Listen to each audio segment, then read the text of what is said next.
about where he's been, the experience he's had in coming up in New York, being on the streets. He has a history. You know, he knows of the consequences of being on the street, and it's real. It's very, very real. So I'm going to let Albert tell you a little bit about Albert. He can tell so much better than I can. But without further ado, my brother Albert Carrasco.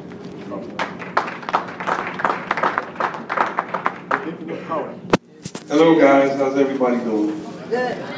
Go after they go. Alright, I'm from New York, I'm from the South Bronx. I'm an urban boy. It's going to be a little harsh, but the messages are really strong. This piece is for me. It explains everything about me, my life growing up in the projects, being poor, selling drugs, getting shot, and going to jail. My vision of happiness was chasing money. Being a drug seller or a gun runner, anything to keep my pockets full, I did for that capital. At 16, I was shot twice. I took 2 for the team. And the emergency room, I lay there like, damn, all this for that cream. I was too blind to see what the pursuit of currency was doing. At this time, I should have realized I was on the wrong path to the riches, in the ER undergoing surgery and getting stitches. I walk around with a bullet to this day, but to me, for that cash, it was a small price to pay. Even out the hospital doors, I'm on the phone trying to make my money soar, blinded to what this game had in store. Cars, jewelry, stick-up kids trying to do me, groupies online trying to screw me, living life like a movie, no script, no actors. Real men of my stature didn't surrender the thought of possessing that legal tender. Celebrity stats, footy over gats caused me to wear Kevlar on my back. 32 shot clips, stats boxing whips, blinding light and rear to disappear when danger was near. It was a catastrophic curriculum where I'm from in the slum to sell drugs and bust guns because of the fear of being bums. Isolated from the real world, we continued this lifestyle that we knew, banging and hanging in a house and vestibule, living life by our rules, advised by others not needed, and when it was given, it wasn't heeded. You see, I still got cash, but time has taken precious things from me, like friends I rode with and shared my bliss. Most I dead and so dearly miss. It is what it is, I can't change what was written. This game is full of snakes and even the strongest get bitten. Bad decisions in search of fame in this game will leave you lifeless. Well, I was smart and decisive in a game that's as cold as ice is. Fun in this life didn't last for some. It was like speeding in a car till I ran out of gas to them. My tank was always full and I kept the chauffeur, living the life of La Costa Nostra. Inner city kids with an inner city struggle with no direction. Just a ghetto's reflection of kids needing attention. Time passed by so fast, like most of these guys I lost in this oppression. You see, I continue to live life for the few that are still alive, but for different goals we strive. No more fast life, but taking slow strides. No more funerals that make moms and wives cry. All I wanted was not to be poor, not to have my friends sent early knocking on heaven's door. You see, the decisions that we make as kids sometimes devastate us as adults. So I want the youth to see that the game is really fantasy. And the ones that looked up to me in the street, I want them to continue to look up to me, but for something positive, not for the life I live. So I share my scars, my losses, and my bad choices to enlighten them for what this game will bring. The street history is a story of corruption, destruction, of pattern of misery. At 41, I'm still feeling the path of the wrath of the past life I lived in, waiting anxiously for a few to be released from prison. 17, 20, 40-year bids for things we did as kids. You see, the game ended for me and a few, but there's still those that have to see their sentence through. You know how sad it is to see the children of my fallen soldiers growing up without a father? But my father died when I was 12, so did my childhood. So therefore, their outlook on life to me is very sadly understood. That's that piece.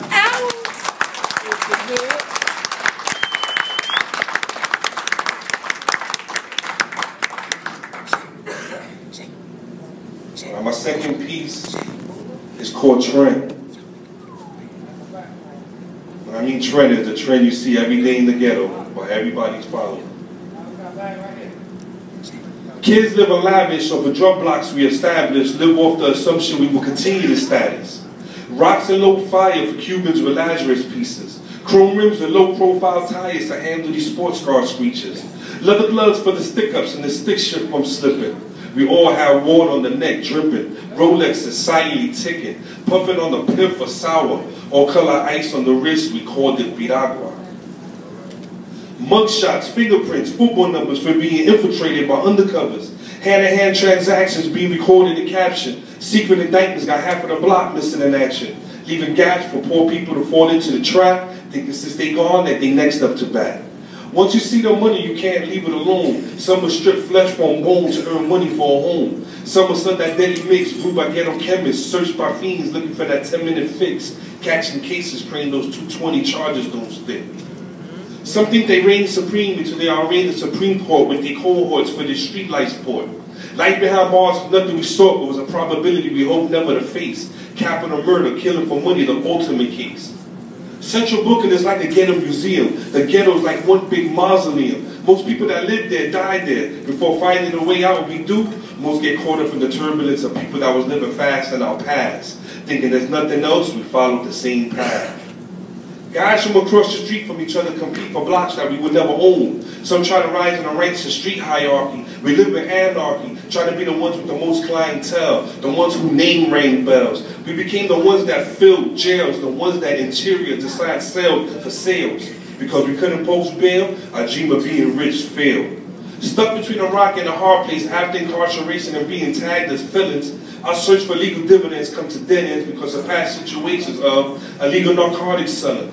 No one wanted us in their dwelling, so we continued our journey that most likely ends in gurneys, blood transfusions, intravenous feeding, electrical chest presses if the heart stops beating. Porta potty strapped to people's bodies so we could urine from a hole in their abdomen. Just tragically keeps on happening, chasing the high of the street light flashing, and after the guns start blasting. Nickel and diamond and Trepowans enterprising, advertising their goods up to no good, destroy the hood's ability to rise over our label, the projects. Insufficient guidance led to violence. Insufficient knowledge led to blindness. Misconstrued visions, a prelude of bad decisions, a domino effect that left us in prison. Made by most in the projects, we were in prison. Destined to fail, we strive for success. Now wanting to live average, we ran with the same ideas dead men left. Thinking we could do it better because we was much more clever, but got the same outcome. Jail, coroners, another mom losing her son. My friends' bodies filled cemeteries like confetti after a celebration. But we wasn't celebrating. We were looking for emancipation from the poor life classification. Hustle for personification was led to courtroom sessions and more funeral processions. Most of our plans ended with flower arrangements for lost brothers, bereavement. I've been eternally crying, and you know my exterior, you see me smiling, just trying to hide the terror inside me and stay low-abiding.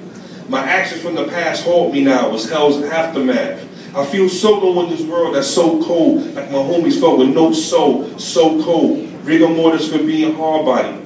Almost lost everybody for living life like one big party. That's that piece. Damn!